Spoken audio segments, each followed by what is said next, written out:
What about Ram Setu then? Yeah. So that's again, this was very painful for me in the book. Also, I have mentioned. You can see, read my book. When I talked about Ramasetu, I was talking it with a little painful because the evidence doesn't allow us to say that Ramasetu is the original bridge which is between Rama and the Lanka and the mainland. So what I understand is that the terminology Ramasetu is absent inside the Valmiki Ramayana. They use the term Nalasetu. Nala Setu means the main person in which the Setu is attributed is Nala. And Nala is mentioned as the son of Vishwakarma. And who is Vishwakarma? That is the terminology that our Itihāsa Purāṇa people use for Harappan engineers. The Vishwakarma means the universal doer, which means today's term it is if you translate in today's terminology, it is engineer. That is the only meaning. Vishwakarma means an engineer. So Nala is the son of an engineer. That is the meaning. So again, when you look at that connection actually leading to the Harappan region. So wherever there are Harappan engineers, they are called Vishwakarma, Maya, all these terms are used for them. Because the Harappan that advanced, the building, they are very advanced in building construction, bridge construction, any kind of construction, they are very advanced. So the Harappan people are used by the people in the Ganga region. Rama is in Ganga, Sri Krishna is in that Mathura, he is in Ganga region, and Pandavas are in Ganga region. So these Gangatic people, whenever they need a kind of very advanced construction, they will use Harappan engineers. That is why Sri Rama, when we want to construct a bridge, he is getting the help of a Harappan engineer, the son of a Harappan engineer, of course. So Nala is basically a Harappan engineer. So again, that entire geography shift towards the northwest, towards this particular southern part of the Harappan civilization, that is Narmada. So when you look at from that point of view, Nala Setu, automatically it is connecting not with Sri Lanka, but it with this with this Narmada and the southern Harappan region. Second, I explore how the name Sri Lanka came for the island, and there is a big surprise because the oldest name of this island is not Lanka. The oldest name of this island is Sinhala and Tamraparni Dvipa. Even Sarandeep. So this Sarandeep is a slight modification of the Sinhala Dvipa. Ceylon, again a modification of Sinhala Dvipa. And Tamraparni is another older name. In Mahabharata mentioned this island as Tamraparni and Simhala Dvipa. And if you look at the Greek records, the Greeks, because they are also navigators, no? The Greek navy came and they lived, they have a trade relationship with Chola Pandya Kerala.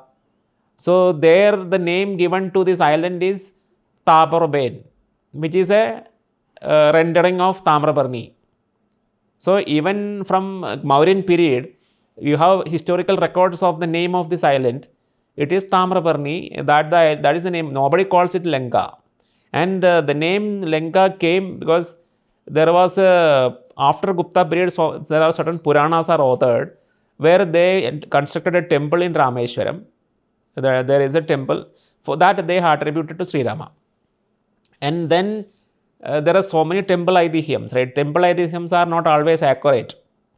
Sthala Purāṇas. For example, in Kerala, my state, there are caves dedicated to Hanuman, caves dedicated to Bhimasena. They will even say Pandavas lived the Ajñādavasa in this particular location in Kerala. So this is because of the love and affection that entire people in India, Bharatavarsha, they have towards the Pandavas and Rama. So in West Bengal, you see a place called Nandigram, and many Bengalis say the Bharata lived there. That is the Nandigram where Bharata lived. But it is emotionally correct because they are attaching towards Bharata, which is something good thing. But actual Nandigram is very close to Ayodhya. I can locate it. Even today, its name is Nandigrama. The name of the town is called Nandigrama. It is just 12 kilometers south of Ayodhya. And that matches with Valmiki Ramayana, that this 12 kilometers south of Ayodhya city, there is a town called Nandigram. This is where Bharata lived till the time Rama came back. The real Ajñādavasa happened in Matsya territory, that is the northeastern part of Rajasthan. There is a Virat Nagari there. That is where the Pandavas actually lived for 1 year incognito, Ajñādavas. But then all the states, in Kerala I have counted, In Andhra Pradesh, I consider there are places where they say Pandavas lived there as Ajñādavas. So this is because of the affection. And What about, Uttarakhand of Ramayan? It is mentioned that Ravan goes to Yamapuri. yeah. So where would this Yamapuri be? The Yama is basically identified as the guardian of south. So if you want to understand, in my book I have located the Yamapuri to the south of the Bhagatrava island.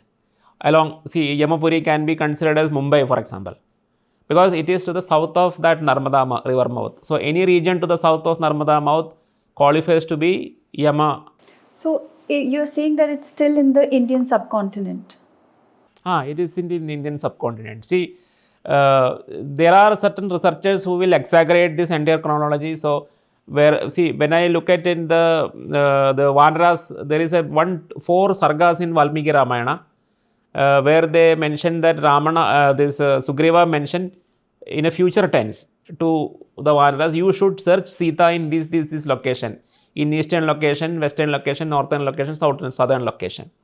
So there is no actual search happening, right? But in subsequent sargas, you don't see actually these people going there.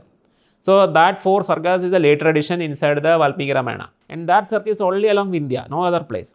Now I will tell what is there in the 4 sargas. So these 4 sargas are added during this Mauryan period. Some Mauryan king have done some expedition into all these places like Indonesia in the east.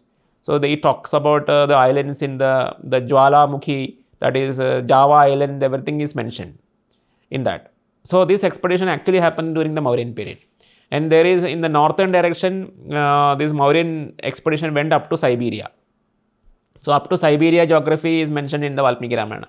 And the western side, they have went up to these mountains in Iran. And in southern direction, Kerala is mentioned. In that, you can see some islands to the south of Kerala also is mentioned, that Mali, Dweep, everything. So you have to understand that this geography is present in the Valmiki Ramayana, but this geography is later added. We can't count it as part of contemporary to Rama's lifetime.